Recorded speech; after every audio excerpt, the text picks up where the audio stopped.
que ya se Sí. está viendo. Entonces, chicos, vamos a empezar con las exposiciones para tratamiento terciario de aguas. Vamos a iniciar con el tema de osmosis, de la osmosis inversa. Entonces, cuando quieran, chicos.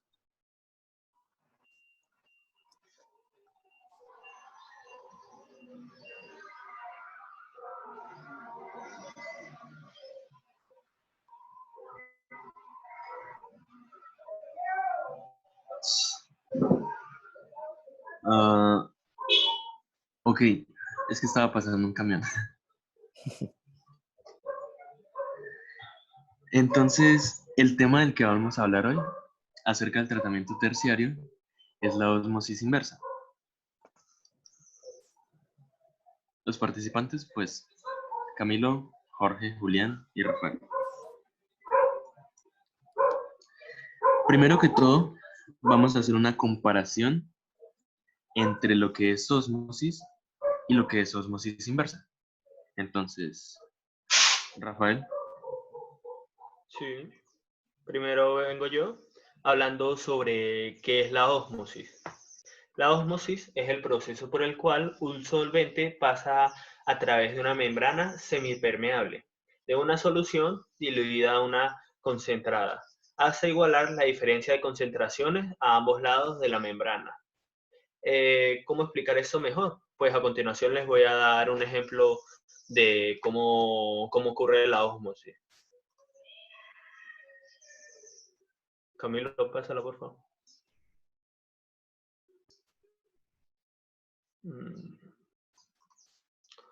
Bueno, el ejemplo consiste en 3 pasos. El primer paso nos dice, no importa en cuál sector se vierte el agua, las moléculas de agua atraviesan a la membrana semipermeable hasta quedar en una misma cantidad en ambos sectores del recipiente. En un recipiente con 2 sectores divididos y una membrana semipermeable en la parte inferior se coloca el agua pura. Las moléculas de agua pueden atravesar a la membrana semipermeable.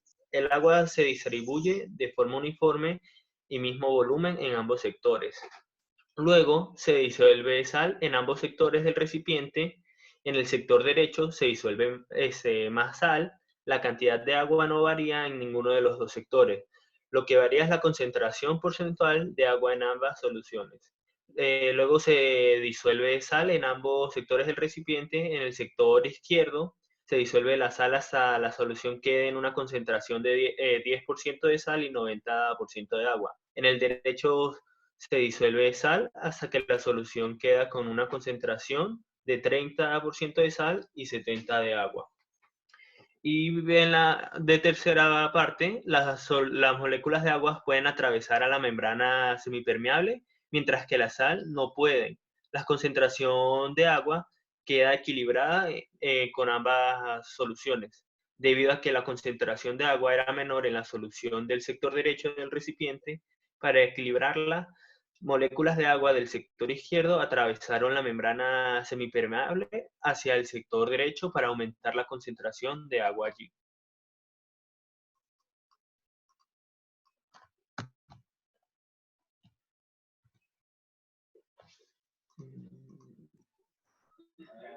Julián.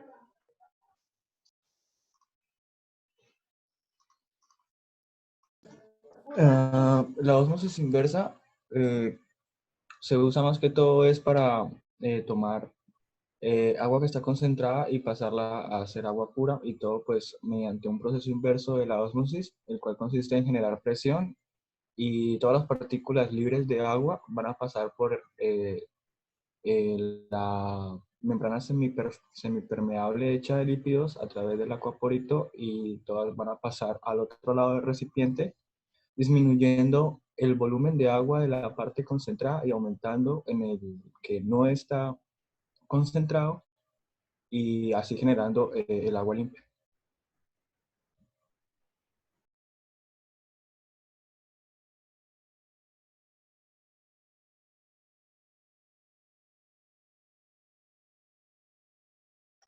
La diferencia entre ósmosis y ósmosis inversa es que la ósmosis equilibra la balanza de las partículas de agua a comparación, equilibra las partículas de agua aumentando el volumen en una y disminuyéndolo en la otra, porque las partículas de agua son más pequeñas que las de la concentración y pueden pasar por los acuaporitos de la membrana semipermeable. Y básicamente cuando una solución concentrada está en un recipiente de agua, las partículas de agua tienden a adherirse a ellas, disminuyendo así el número de partículas de moléculas de agua libres. Entonces, para tener un equilibrio, se aumenta el volumen de la parte que tiene más moléculas de agua libres, aumentando el volumen en la otra. Y pues la ósmosis inversa simplemente es invertir el proceso, generando presión en un lado y aumentando el volumen en el otro. De esta forma el agua o las partículas de agua pasan a través de la membrana sin ningún problema, dejando a un lado, dejando en un lado el agua concentrada y en el otro solamente agua.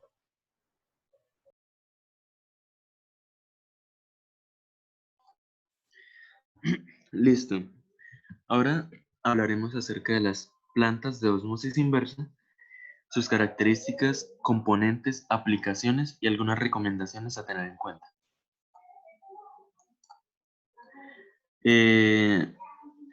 Para un buen funcionamiento de la planta, es necesario hacer un pretratamiento antes de utilizar la planta de tratamiento de ósmosis inversa.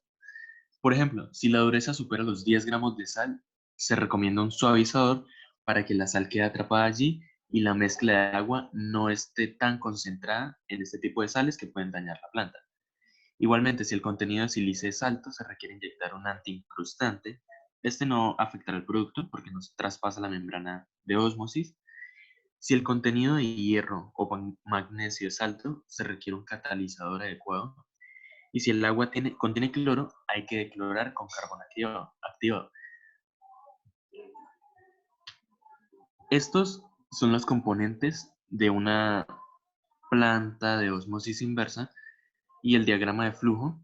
Entonces, como podemos ver, tenemos el tanque de almacenamiento de agua cruda, la bomba de alimentación, el sistema de dosificación de precloración, el filtro de multimedia, que ya lo explicaré ahorita, el sistema de dosificación de coloración, el sistema de dosificación anticalante, el sistema de ósmosis inversa industrial, el sistema de dosificación de post-pH, es cuando se le aplica de nuevo el pH al agua para que esté nivelada, el sistema de dosificación de nuevo posterior a la coloración y por último el tanque de almacenamiento para el agua del producto.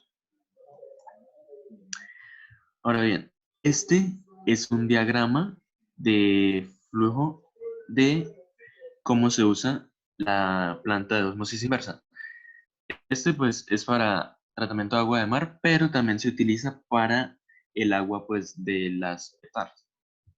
Principalmente está el tanque de almacenamiento y la bomba de baja presión, que es la que ayuda a llevar el agua a los diferentes lugares de la planta.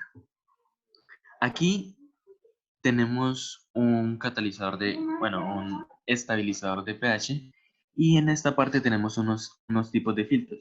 Entonces, ya vamos a pasar a la siguiente y ya vemos esta. Aquí podemos ver los filtros que utilizamos en la planta de tratamiento para que la membrana no se dañe. Entonces, aquí igualmente tenemos la entrada por el tanque y las bombas de alimentación.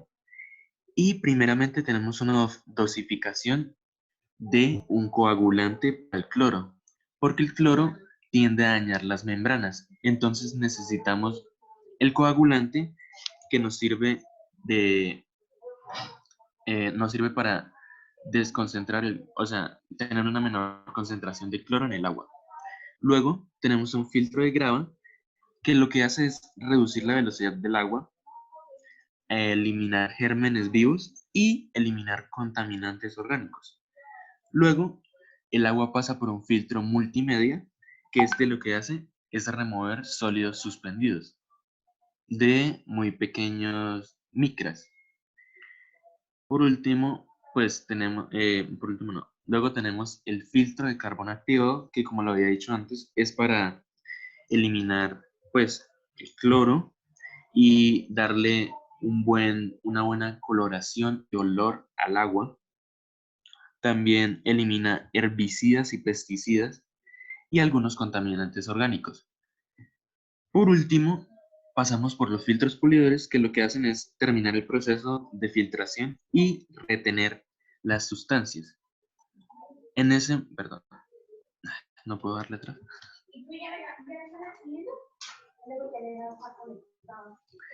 En ese momento es cuando utilizamos las membranas de ósmosis inversa. A través de una bomba de alta presión, inyectamos pues la presión a la bomba y hacemos el proceso de ósmosis inversa para eliminar cerca del 99% de todos los contaminantes orgánicos que podamos tener en el agua. Luego, pues simplemente volvemos, tenemos agua pura, pero esta agua necesita un post-tratamiento para el consumo humano, ya que no, las personas no la pueden consumir de esa manera. Entonces, lo que hacemos es, aquí, luego tratamos el agua pues con unos filtros de rayos UV, que lo que hacen es eliminar las bacterias restantes. Luego dosificamos de nuevo cloro para una mayor desinfección del agua y también, y pues ya al final tenemos el tanque con el agua tratada para su posterior uso. Aunque esto se hace más que todo en aguas embotelladas y este tipo de productos. Esteban.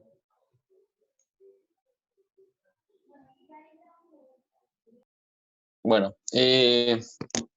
por último, yo les hablaré sobre las recomendaciones y las diferentes aplicaciones que tiene la ósmosis inversa.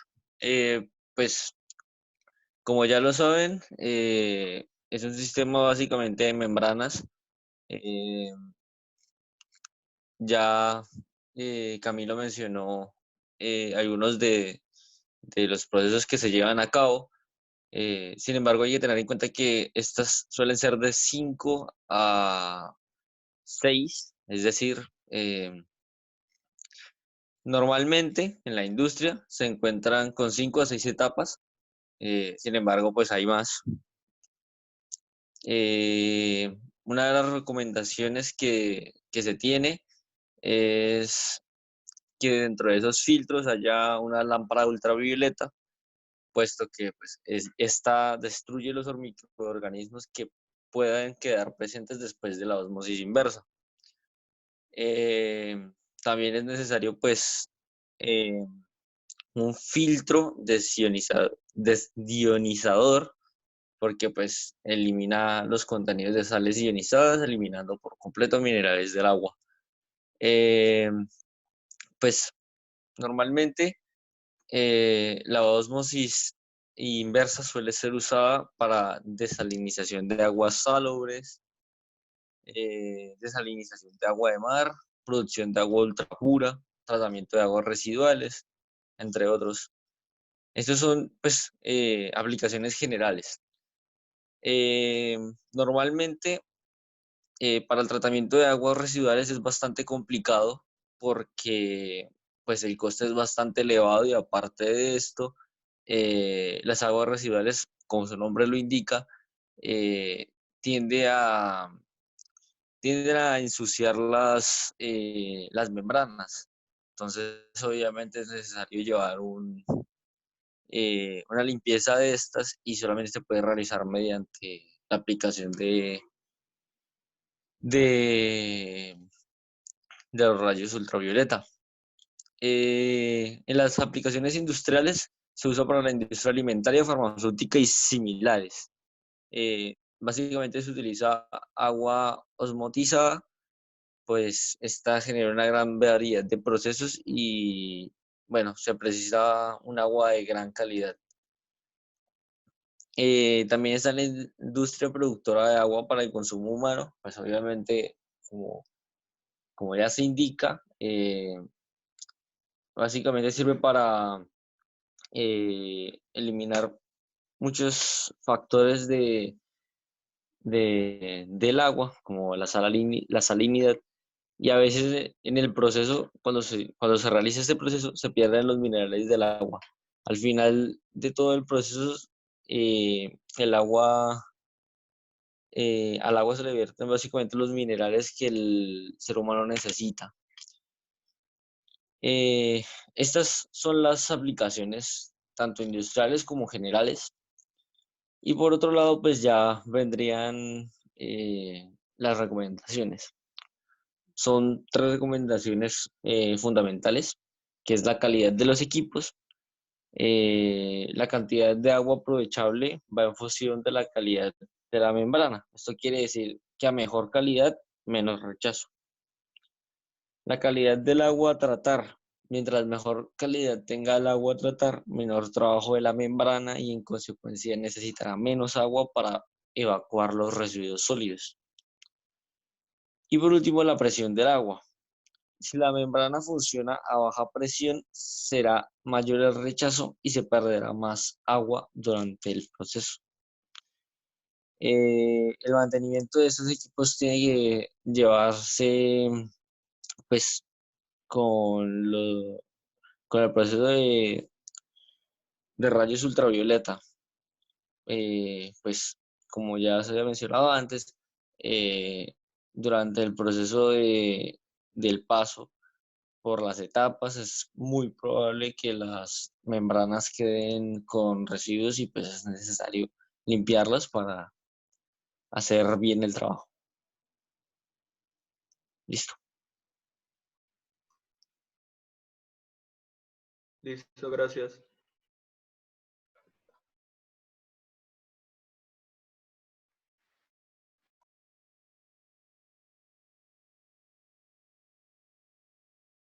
Profe, tiene el micrófono muteado. Profe, el micrófono. Así ya. Bueno, muy bien, muchas gracias. Julián, Camilo, Rafael y Esteban. No sé si tengan alguna pregunta de la osmosis inversa, chicos.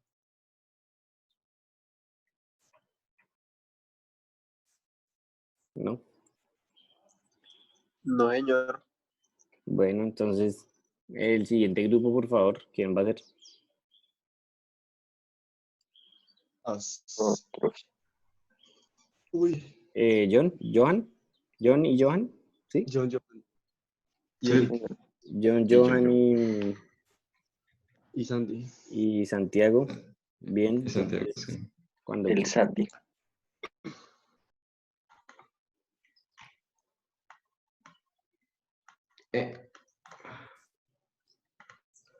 Entonces, nos van a hablar del tema de la ultrafiltración, a ver qué tan parecido va a ser a la osmosis inversa. Bueno, buenos días, como dice el profesor, nuestro tema es ultrafiltración. Se lo puse convocado por Felipe, por mí y por Johan.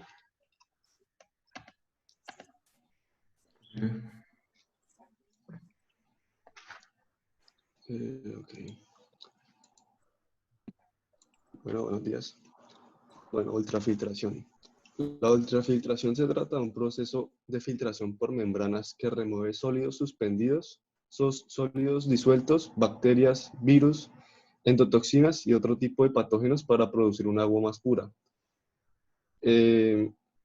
Las membranas de la ultrafiltración son más cerradas en comparación a la microfiltración, pero más abiertas que la nanofiltración y la ósmosis inversa.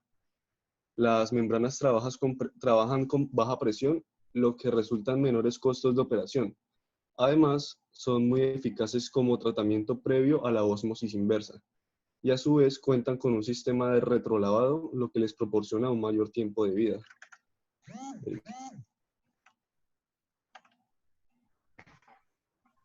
Siguiente. Bueno, la ultrafiltración utiliza la presión hidráulica para forzar el agua a través de una membrana semiimpermeable. El tipo de membranas que conforman a la ultrafiltración pueden ser de espirales que utilizan la separación de flujo cruzado, membranas de fibra hueca y tubular. Eh, las membranas eliminan partículas muy pequeñas, tales como organismos resistentes al cloro, bacterias, organismos orgánicos, sedimentos, solutos altos en peso molecular y otros sólidos en suspensión. Al igual que la microfiltración, la ultrafiltración es mayormente aplicada como pretratamiento para la ósmosis inversa, así como un tratamiento independiente. Bien, pues. Bueno, estructura de membranas. Actualmente existen dos categorías de membranas de ultrafiltración que presentan ambas una estructura asimétrica. En la práctica se utilizan ambas. Una delgada capa de las membranas orgánicas determina el tamaño de las macromoléculas que se pueden separar, sobre una gruesa capa de las inorgánicas que le aportan resistencia a la presión. Johan, les doy la palabra. Bueno, acá en los tipos de membranas, ya como había mencionado mi compañero Felipe, es un tratamiento previo que se hace a la ósmosis inversa. Acá en la primera gráfica podemos observar lo que sería el tipo de membrana por polímetros orgánicos. Pues principalmente lo que sucede aquí es que el agua ingresa y hay como, digámoslo así, un sistema de cribado, pero en escalas más pequeñas. Primero se encuentra lo que es el filtro de arena, que son de 10 micras. Acá se quedan los sólidos más grandecitos, más grandes. Luego viene la microfiltración, que ya en la microfiltración retienen lo que serían las bacterias y sólidos suspendidos. Luego sigue en el proceso de ultrafiltración, que acá ya retiene los virus, además de las bacterias y los sólidos suspendidos, y el tamaño son de 0, la nanofiltración, que ya retiene, además de virus, bacterias y sólidos suspendidos, retiene lo que serían los iones moleculares, que ya son a menor escala, y pues finalmente tenemos la ósmosis inversa, que esta es un sistema demasiado avanzado y retiene pues prácticamente ya partículas mucho más pequeñas, y pues finalmente el resultado de un agua cruda que viene de un río o un lago ya puede transformarse en agua potable apta para el consumo humano. Bueno, pues también viene, espera un momento, por favor, el otro tipo de membrana, que es de materiales cerámicos.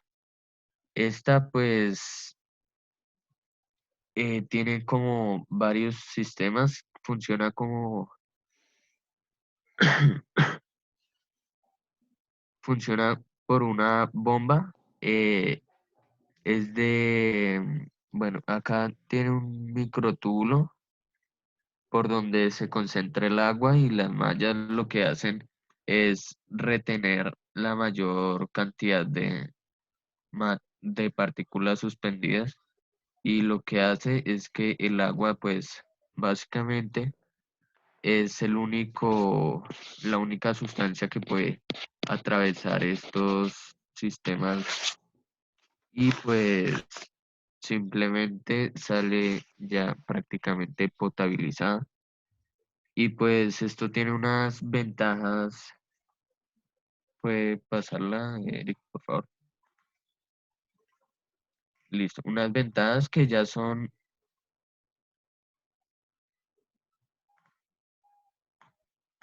pues principalmente entre más se acumule en la bomba de presión, pues son filtros hidráulicos, pues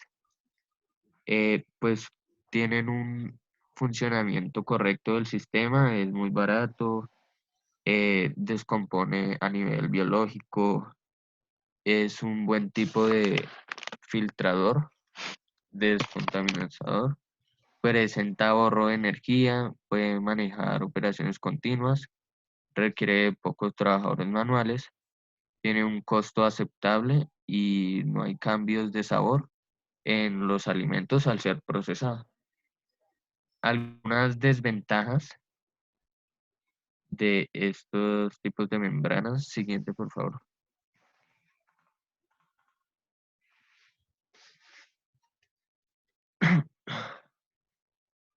Bueno, unas desventajas son que o sea, que con el tiempo puede desgastarse y pues obstruiría el funcionamiento que tienen estos tipos de membranas. Esto principalmente no sucede mucho en lo que en el filtrado por cerámica, en la membrana por cerámica. Este es un poco más resistente, pues requiere mayor área de capacidad, tiene un alto costo en la capital inicial y pues este mecanismo crea una presión de ósmosis cuya magnitud origina una disminución en la permeabilidad de la membrana. Y estas serían las desventajas de los tipos de membrana. Eric. Ok, ahora las aplicaciones. La tecnología de ultrafiltración puede ser aplicada en diferentes ámbitos de aguas residuales, aguas de lagos o ríos o de industriales. Incluso puede ser muy útil como potabilización de aguas menos cargadas, ya que cada caso es único y requiere un estudio previo del influente. Ya que actualmente la ultrafiltración no solo es un sistema mediante el cual se desea eliminar la turbidez, sino que también es un proceso mediante el cual son eliminadas bacterias, virus, y otros agentes patógenos, lo cual permite que el agua obtenida sea de gran pureza y con baja densidad de sedimento. Esto permite mencionar que con este proceso se ha convertido rapidísimamente en una gran opción como tratamiento de aguas industriales y municipales. Ok, pues en este momento pueden apreciar un esquema de cómo tal se pueden ver las aplicaciones. El proceso de ultrafiltración tubular, MBR y ultrafiltración tangencial cerámica son depuraciones. Empecemos con el MBR, que es básicamente un proceso de fangos activos en el cual el agua depurada no se extrae por sedimentos en un decantador secundario, sino por filtración a través de membranas. Así pues, se trata de un conjunto de reactor biológico juntamente con una ultrafiltración posterior. Este, este depurador tiene otros dos estilos. Puede ser con una membrana externa y una membrana sumergida. La membrana externa es prácticamente que implica que el agua es recirculada por medio de una bomba eléctrica desde el bioreactor hasta la unidad de membrana que se dispone externamente a la unidad biológica. Y la membrana sumergida es la que realiza la separación física en la cual está inmersa en el tanque biológico. La fuerza impulsora a través de la membrana es alcanzada al bioreactor o creando presión negativa en el lado permeable. Y aquí pueden apreciar el esquema como más gráfico, más entendible. El siguiente proceso a tener en cuenta sería el de la ultrafiltración cerámica tangencial, en el cual solo se obtienen de las aguas industriales y que prácticamente solo se aplica el proceso de encontrar una influencia industrial con un alto nivel de carga, ya que en estos casos, donde los reactores biológicos tradicionales necesitan un tiempo considerable para degradar la materia. Este equipo se compone principalmente de dos depósitos de acumulación, un sistema de bomba de presión y los filtros cerámicos, y existe un sistema hidráulico secundario que se encarga de limpiar las membranas a contracorriente para mantener el rendimiento del sistema. Apreciando el esquema de la izquierda, hay cuatro cosas a tener en cuenta, que está primero el retenido, que es en la parte izquierda, que es donde se realiza la entrada de aguas mediante una sonda de nivel y se va aportando a medida que el circuito cerrado se va haciendo debido a la salida de aguas filtradas. Después está la bomba o el bombeo, que es lo que realiza la recirculación de aguas a la velocidad requerida por las membranas. Luego está el filtro UFTH, o sea, ultrafiltración tangencial cerámica, que es el de la mitad, que es donde se realizan los dos flujos separativos, por un lado el filtrado y por otro lado el retenido. Y después está el bloque filtrado, que es el depósito de aguas filtradas, donde se realiza el almacenamiento de las mismas para lavado a contracorriente o bien para limpiezas químicas cuando se requieren. Por un lado, al lado derecho, arriba, podemos apreciar la ilustración que representa un filtro de membranas cerámicas. El flujo de entrada lo hace de forma axial, con lo cual las partículas inciden de forma tangencial a la membrana. Este hecho provoca una separación de las partículas de agua, que son las azules, de las demás, que son las rojas. El dibujo que pueden apreciar en la parte de abajo que tiene estos huequitos prácticamente son los filtradores. Estos son membranas cerámicas que tienen una alta resistencia química, mecánica y mayor estabilidad térmica y una mayor alta duración. Eso significa que sus costos serán más altos. La siguiente aplicación es, bueno, ¿cómo se llama? Es la ultrafiltración tubular. Esta ultrafiltración consiste más que nada en que el proceso, principalmente para dos actividades. En primer lugar, se puede encontrar con instalaciones depuradoras en donde no existe un reactor biológico, pero sí un sistema secundario de tratamiento. Por otro lado, también se puede aplicar en aguas superficiales como lagos, ríos y pozos. Para las aguas de origen urbano o industrial, la aplicación de esta ultrafiltración tubular nos permite disponer de un efluyente con una calidad apta para la reutilización, mientras que para las aguas superficiales el tratamiento con ultrafiltración posibilita el uso potable del agua tratada.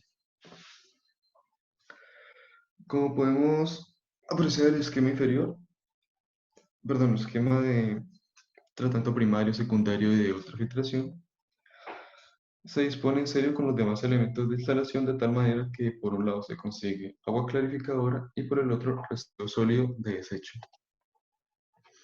Y aquí se puede apreciar un diagrama de flujo de una planta de tratamiento industrial que prácticamente no sabía cómo explicarlo, pero bueno, por este lado la UF significa la ultrafiltración para luego pasar a la ósmosis inversa. Esta sí no sé cómo decirlo. Y en este se puede apreciar más que nada la diferencia entre todas las filtraciones. La ultrafiltración se encuentra entre la micro y la ósmosis inversa y nanofiltración. Es decir, que la ultrafiltración se puede encargar de compuestos orgánicos, macromoléculas orgánicas, virus, coloides, etc. Y ya, gracias.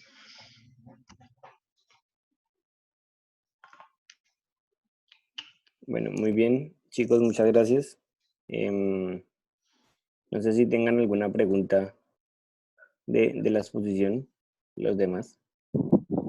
Señor, Una pregunta fija del parcial, refija del parcial, es ¿cuál es la diferencia entre osmosis inversa y la ultrafiltración? Eso es más fijo que lo fijo, mejor dicho.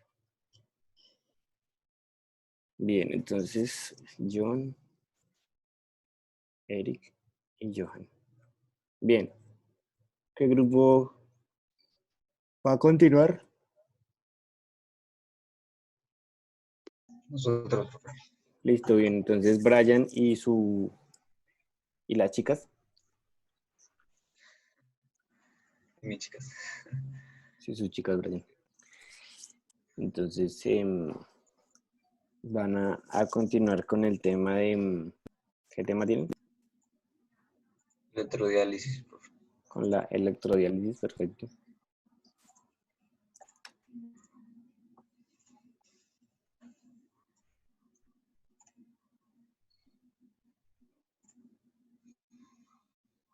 Ese, profe. Ya.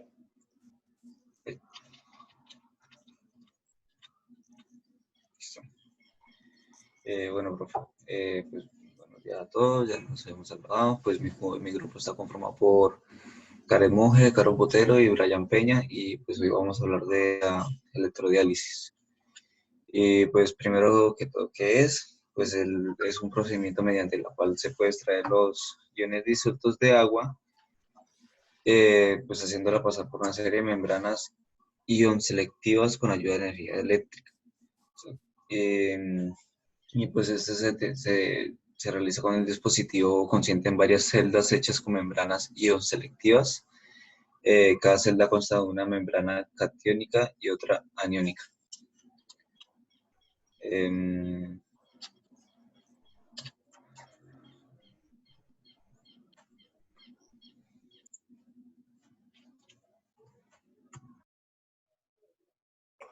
claro, Su tecnología. La electrodiálisis es una técnica separativa de concentración y descontaminación y la en la que especies iónicas son transportadas a través de membranas iónicas con permeabilidad selectiva bajo la acción del campo eléctrico. Lo que sucede en ese proceso es como la descomposición de las moléculas de hidrógeno y oxígeno, que son los componentes del agua. Esto sucede gracias a la aplicación de corriente eléctrica, y también es necesario que el agua no se encuentre en su estado puro, que pueda contener minerales y sales, pero que sean, que sean en pequeñas cantidades. Lo que se hace al final, o lo que se busca, es que el cátodo tendrá los hidrógenos y el ánodo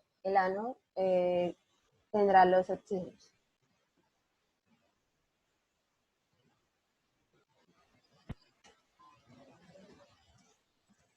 Su uso.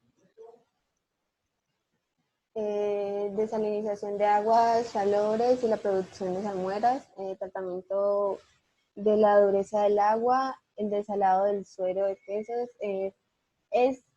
Esta técnica es principalmente utilizada en aplicaciones médicas y de laboratorio, donde se necesitan